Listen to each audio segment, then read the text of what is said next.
Iran সমর্থিত Hezbollah group জানিয়েছে তারা লেবাননের পূর্বাঞ্চলে ইসরায়েলের একটি হামলার প্রতিশোধ হিসেবে গোলান মালভূমির একটি ইসরায়েলি ঘাঁটিতে বেশ কয়েকটি কাতিউশীয় রকেট হামলা চালিয়েছে। সোমবার তারা এই হামলা চালায় বলে জানিয়েছে।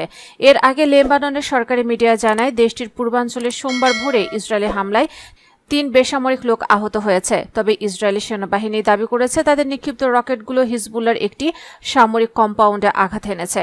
এদিকে হিজবুল্লাহ ইসরায়েলের নাফা ঘাঁটিতে গোলান বিভাগের সদর দফতরে লক্ষ্য করে বেশ কয়েকটি কাতিউশীয় রকেট নিক্ষেপ করেছে। তারা এক বিবৃতিতে বলেছে এটি লেবাননের বেকা অঞ্চলে লক্ষ্য করে শত্রুর হামলার জবাব। গত বছরের 7 অক্টোবর দক্ষিণ ইসরায়েলে মুক্তিকামী হামাসের হামলার পরিপ্রেক্ষিতে গাজা উপত্যকায় উভয় পক্ষের মধ্যে যুদ্ধের সূত্রপাত হওয়ার পর থেকে ইসরায়েল ও লেবাননের হিজবুল্লাহর মধ্যে আন্তঃসীমান্ত গুলি বিনিময় অব্যাহত রয়েছে। সাম্প্রতিক সপ্তাহগুলোতে হামাস মিত্র হিজবুল্লাহ উত্তর ইসরায়েলে হামলার তীব্রতা বাড়িয়েছে আর ইসরায়েলি সামরিক বাহিনী লেবাননের ভূখণ্ডের গভীরে হামলা চালিয়েছে।